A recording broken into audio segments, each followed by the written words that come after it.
Hello students, how are you? Today we have to discuss about the next topic of the today food security in India.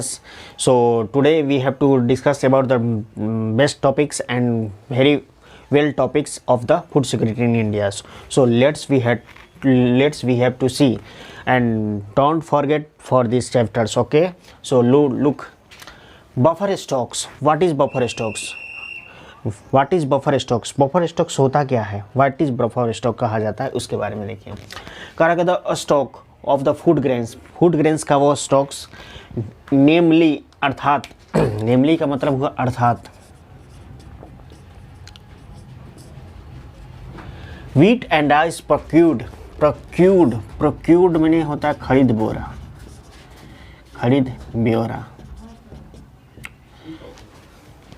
The government the food corporation of India is called buffer stocks.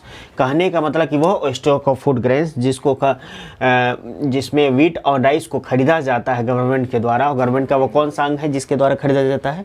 The unit of the government FCI यानी government का ये एक unit है FCI, जिसके द्वारा गेहूं और rice को खरीदा जाता है, स्टॉक्स किया जाता है, खरीद कर रखा जाता है, उसको हम लोग बफर स्टॉक्स कहा जाता है। The stock of food grains in the stock of the food grains which is the procured या purchased by the FCI is called buffer stocks. यानी बफर स्टॉक्स उस कहने का अर्थ है कि FCI के माध्यम से जो अनाज खरीदे जाते हैं किसानों से और उसको स्टॉक करके रखा जाता है, उसको बफर स्टॉक कहा जाता है। बफर स्टॉक्स हो गया समझ में। बफर स्टॉक क्यों रखा जाता है? आप जनरल बताया कि बफर स्टॉक में अनाज इसलिए रखा जाता है कि कब कैसी कंडीशन आ जाए, क्लेमिटी आ जाए, बैड क्लेमिटी आ जाए, नेचुरल डिजास्टर आ जाए, किसी प्रकार की आ जाए तो स्टॉक में रहेगा, तभी तो अनाज सबको दिया जाएगा। क्योंकि कम से कम जीवित रहने के लिए तो अनाज चाहिए ना। बात की बात है, सारे कपड़ा मकान ये जो भी फैसिलिटी है ये फिजिकली जो भी वो बात भी होते रहेंगे, लेकिन सबसे पहला जो मुख्य है वहाँ सबसे पहले भोजन को सब लोगों को पहुँचाया जाए। ओके, तो सबसे पहले देखते हैं FCI purchased wheat and rice from the farmers. कह रहा है कि FCI जो है क्या करती है, व्हीट एंड राइस को खरीदती है फार्मर से इन द स्टेट्स राज्यों में वेयर द सरप्लस माने ज़्यादा या प्रचुर कहिए प्रचुर प्रोडक्शंस, जहाँ सबसे ज़्यादा प्रोडक्शन होते हो, ज़्यादा हो प्रचुर हो, किसानों को ज़्यादा हो गया, उनके खाने से ज़्यादा है, बेच देते हैं।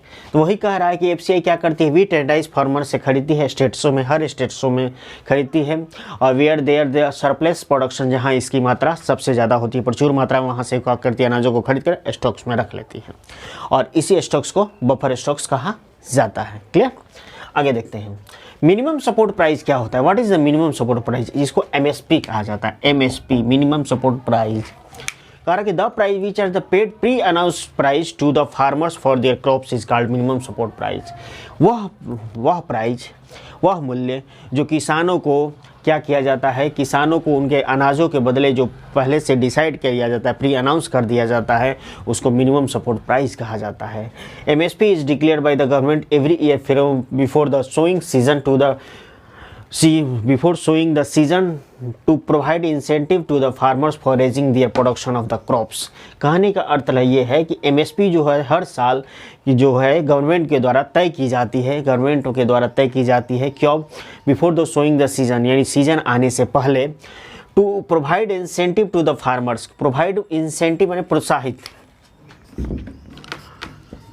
प्रोत्साहित करने के लिए, प्रोत्साहन के लिए फार्मर्स को, और raising the production of their crops, ताकि वो ज़्यादा से ज़्यादा क्या कर दें, उगाएं। यानी उनको मिनिमम सपोर्ट प्राइस को पहले से इस साल में जैसे जो अनाज आने वाला है तो इस बार तय किया जाएगा, इस बार जो है पैडी यानी धान की खेती, धान जो है इस रेट से लिया जाएगा। इस बार गेहूँ जो है उगने से पहले सपोर्ट सरकार कर देती है, इस रेट से लिया जाएगा। जब किसान खुश होकर क्या करते हैं, ज़्यादा से ज़्यादा उगाते हैं। इस तरह को प्रोत्साहित करने के लिए उनको पहले से ही एक प्राइस फिक्स कर दी जाती है, जिसको MSP कहा जाता है, मिनिमम सपोर्ट प्राइस कहा जाता है, कि आपको इस रेट से इस बार अनाज आपका ये लिया जाएगा। ठीक, किसानों को कहा जाता है।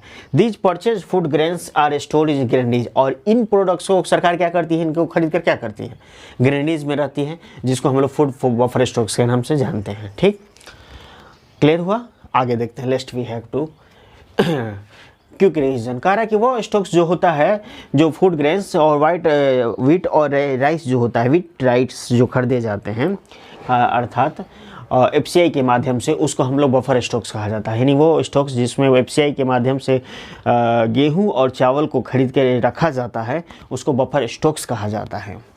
एफसीआई क्या है? एफसीआई एक सरकार की यूनिट है जो फूड कॉरपोरेशन ऑफ इंडिया यानी खरीद ब्यूरो काम करती है, किसानों से अनाज लेकर लेती है और स्टॉक्स में रखती है, अब बाद में पीडीएस को माध्यम से सबको डिस्ट्रीब्यूट करती है। ये एफसीआई का ही काम है, सरकार की एक यूनिट है। ओके, ये एफसीआई क्या करती है? परचेज करती है wheat and rice from the farmers को इन द स्टेट्स, माने स्टेट्स राज्यों में, where there is a surplus production, जहाँ बहुत ज़्यादा प्रचुर मात्रा में इसकी मात्रा हो गई, अपोज हो गया और किसानों के मतलब उनके घर वालों के या उनके अनाज जो साल भर के उनसे ज़्यादा हो गया, तो उनको क्या करती है? सरकार को बेच देती है, उनसे सरकार क्या करती है? खरीद लेती है अनाजों को। और मिनिमम सपोर्ट प्राइस क्या कहलाता है? एमएसपी। तो कह रहा कि वह प्राइस जो सरकार को होती है, उनको किसानों को दी जाती है उनके क्रॉप्स के लिए, और पहले से ही चुकाया जाता है, पहले से फिक्स कर दिया जाता है प्राइस के किसानों को। वह प्राइस जो पहले से ही कि वह मूल्य जो किसानों को पहले से दिए जाते हैं उनके क्रॉप्स के लिए, वो अनाउंस किए जाते हैं, उसको हम लोग मिनिमम सपोर्ट प्राइस कहा जाता है।